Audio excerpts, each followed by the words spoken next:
શકાય જ્યાં સિંહ અને માણસ એકબીજાના પડોશી હોય એ પણ શાંતિથી. હા, ભારતના ગીરના જંગલમાં આ એક હકીકત છે. તો ચાલો આજે આપણે આ અનોખા સહઅસ્તિત્વની ગાથાને સમજીએ અને એ પણ જોઈએ કે ભવિષ્યમાં આ સંબંધ કેવો વળાંક લઈ શકે છે.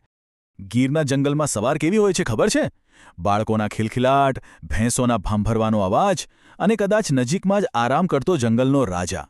અહીં ડર નથી, પણ એકબીજા પ્રત્યેનું સન્માન છે. અને આ જ સન્માન માણસ અને સિંહને એકસાથે જીવતા શીખવે છે. આ છે ગીરની અસલી વાર્તા. તો સવાલ એ થાય કે કોણ છે આ લોકો જે સિંહોની સાથે રહે છે? આ છે ગીરના સાચા રખેવાળ, માલધારી, જેમનું આખું જીવન જ પશુધન અને જંગલની આસપાસ વણાયેલું છે. એમની સંસ્કૃતિ, એમના ગીતો, એમની વાર્તાઓ બધું જ આ જંગલની ગાથા ગાય છે.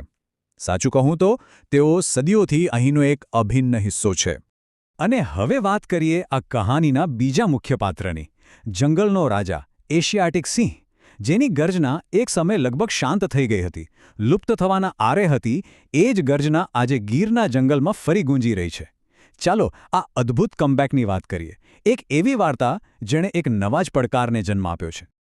તો સવાલ એ છે કે આ બધું શક્ય કેવી રીતે બન્યું?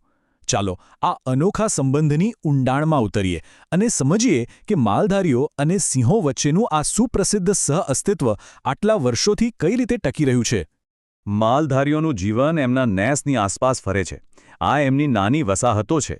અહીં સવાર દૂધ દોહાવાથી શરૂ થાય છે અને સાંજ પશુઓને વાડામાં પૂરવાની સાથે પૂરી થાય છે. અહીં સમય ઘડિયાળના કાંટે નથી ચાલતો, પણ પ્રકૃતિના તાલે ચાલે છે.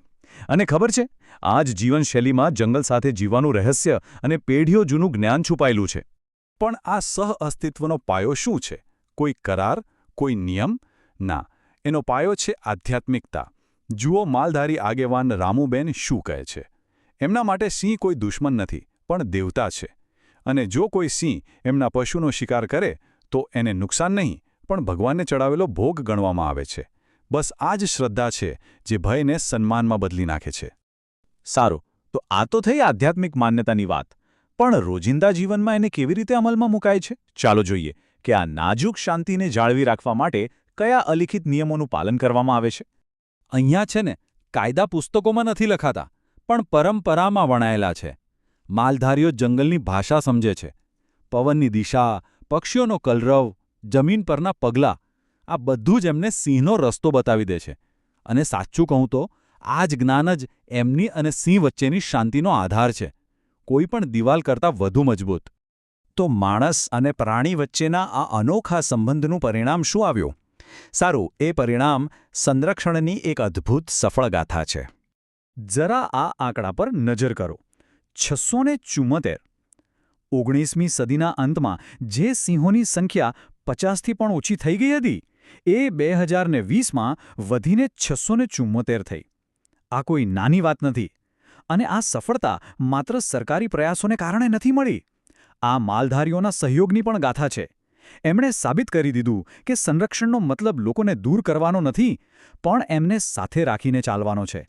પણ આ સફળતાનું એક બીજું પરિણામ પણ આવ્યું છે. આ નકશામાં જુઓ. સિંહો હવે માત્ર ગીર અભયારણ્ય સુધી સીમિત નથી.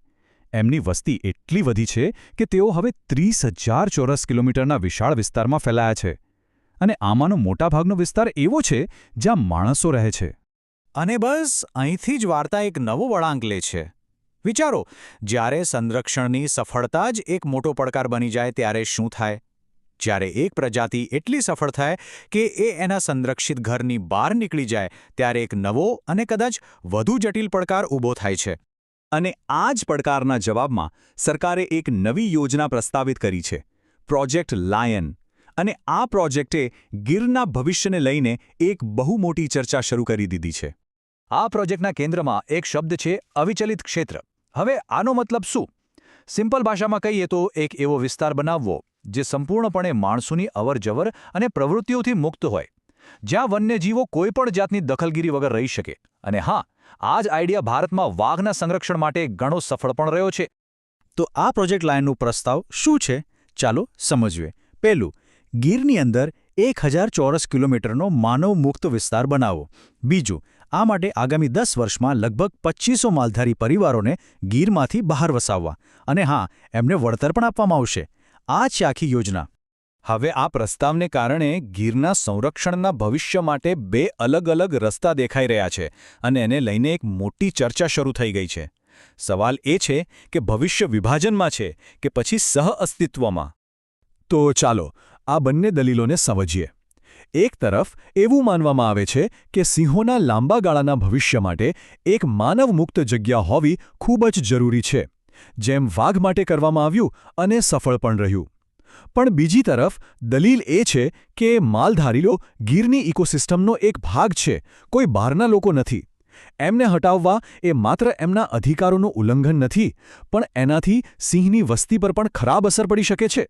કેમ કે આખરે માલધારીઓ જ તો જંગલના સાચા રક્ષક છે. ગીરના સિંહો પરના એક મોટા નિષ્ણાત છે રવિ ચેલ્લમ. એમના શબ્દો આખી વાતને બહુ સારી રીતે સમજાવે છે. એ કહે છે કે આજના સમયમાં ખાસ કરીને ભારત જેવા ગીચ વસ્તીવાળા દેશમાં માણસો વગરના જંગલની કલ્પના કરવી એ એક સપના પાછળ દોડવા જેવું છે, જે ક્યારેય સાચું નથી પડવાનું. તો છેલ્લે સવાલ એ જ છે, ગીરની આ વાર્તા માત્ર સિંહો અને માલધારીઓની નથી. એ આપણા બધા માટે એક મોટો પ્રશ્ન ઊભો કરે છે. જેમ જેમ દુનિયામાં જગ્યા ઓછી થઈ રહી છે, ત્યારે શું પ્રકૃતિના સંરક્ષણ માટે માણસ અને પ્રાણી વચ્ચે દિવાલો ઊભી કરવી જોઈએ, કે પછી ગીરે જે સહઅસ્તિત્વનો રસ્તો બતાવ્યો છે એના પર ચાલવાનું શીખવું જોઈએ? સાચો જવાબ કદાચ બંનેની વચ્ચે કોઈ નવો રસ્તો શોધવામાં છે. એક એવો રસ્તો જ્યાં પેઢીઓ જૂનું જ્ઞાન અને આધુનિક વિજ્ઞાન હાથ મિલાવે. કારણ કે ગીરનું ભવિષ્ય આજના નિર્ણયો પર જ નિર્ભર છે.